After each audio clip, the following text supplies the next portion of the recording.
नमस्कार विद्यार्थी मित्रांनो, आज आपण बघणार आहोत इयत्ता तिसरी मराठी या पाठ्यपुस्तकातील पाठ क्रमांक 12 पान नंबर 41 वरील प्रवास कचऱ्याचा।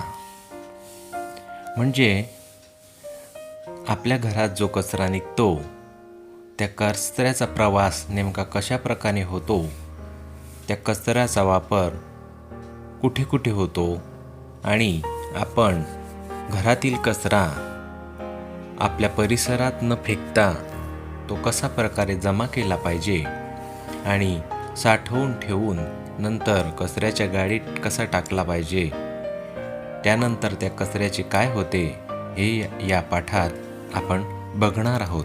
तर चला बघूया। विद्यार्थी मित्रांनो, आता मला सांगा की आपण आपल्या घरातला कचरा कुठे टाकतो? आपण त्या कचऱ्याचे वर्गीकरण करतो का? तर आपल्याला कचऱ्याचे देखील वर्गीकरण करता येते, याबद्दल माहिती नाहीये तर आपण ते जाणून घेऊया। कचऱ्याचे मुख्यतः ओला आणि सुका कचरा असे वर्गीकरण करतात। ओला कचरा आणि सुका कचरा आपण आपल्या घरात वेगवेगळ्या ठिकाणी साठवून ठेवला पाहिजे आणि आपल्या शहरात किंवा महानगरात जेव्हा महानगरपालिकेची घंटागाडी कचरा गाडी येईल तेव्हा त्या कचरा गाडीमध्ये किंवा घंटागाडीमध्ये तो कचरा आपण व्यवस्थितपणे त्या कप्प्यांमध्ये टाकायला हवा, जेणेकरून पर्यावरणाची हानी देखील होणार नाही आणि कचऱ्याचे व्यवस्थित वर्गीकरण होईल आणि विस्थापन देखील होईल आणि कचऱ्याचा पुनर्वापर देखील करता येईल।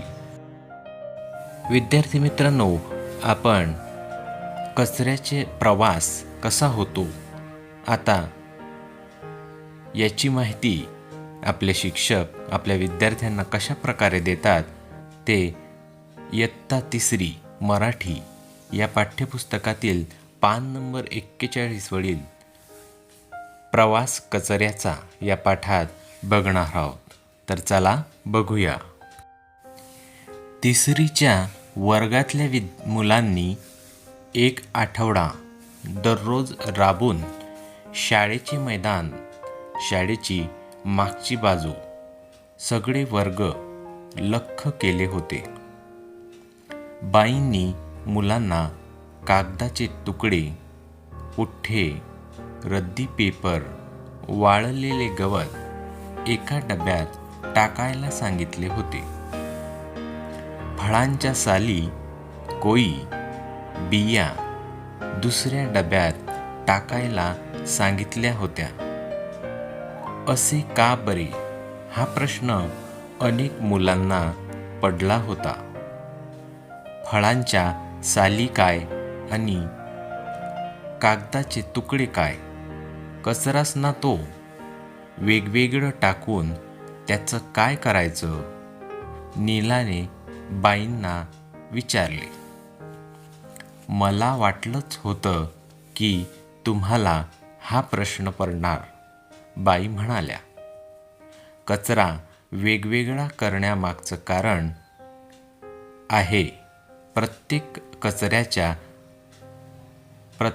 प्रकारच्या कचऱ्याचा प्रवास वेगवेगळा असतो, बाई म्हणाल्या।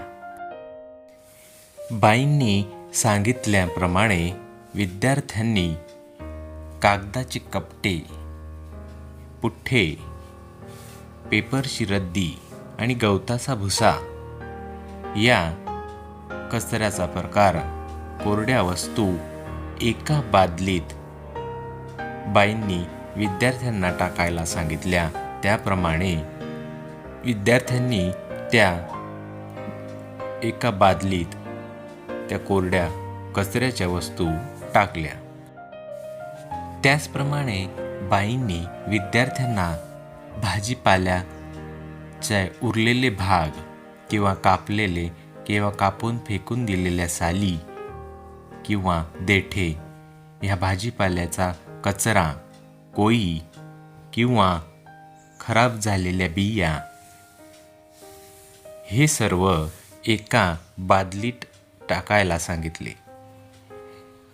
हा ओला कचरा एका बादलीत टाकण्यामागे वेगळे कारण होते असे बाईंनी मुलांना सांगितले.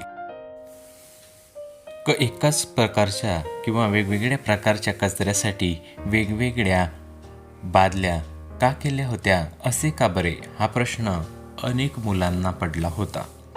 फळांच्या साली काय आणि कागदाचे तुकडे काय, कचराच ना तो वेगवेगळं टाकून त्याचं काय करायचं. नीलाने बाईंना हा प्रश्न विचारला. बाई म्हणाल्या, मला वाटलंच होतं की तुम्हाला हा प्रश्न पडणार. कचरा वेगवेगळा करण्यामागचं कारण आहे, प्रत्येक प्रकारच्या कचऱ्याचा प्रवास हा वेगवेगळा असतो. बाई म्हणाला. प्रवास कचऱ्याचा मुलांना आश्चर्य वाटले. आपल्या परिसरातला कचरा डब्यात भरून ठेवला तर पुढे त्याचं जे काही होतं तो त्याचा प्रवास, असे बाईंनी मुलांना सांगितले. हे कागदाचे तुकडे, पुठ्ठे, वाळलेलं गवत यांच्यापासून काय होतं माहीत आहे का? कारण बाईंनी कागदाचे कपटे, पेपरची रद्दी, कागदाचे पुठ्ठे किंवा वाळलेले गवत हे कोरडे पदार्थ, कचऱ्याचा प्रकार एका बादलीत टाकायला विद्यार्थ्यांना सांगितला होता. तर ह्या कोरड्या कचऱ्यापासून वेगवेगळ्या प्रकारची खेळणी, शोभेच्या वस्तू, त्यानंतर पेपरचा, पुठ्ठ्याचा बॉक्स किंवा सजावटीच्या वस्तू, रंगीबिरंगी पुठ्ठे किंवा त्याचे बॉक्स किंवा पेपर, अशा वेगवेगळ्या वस्तू कचऱ्याचा, कोरड्या कचऱ्याचा पुनर्वापर करून बनवता येतात.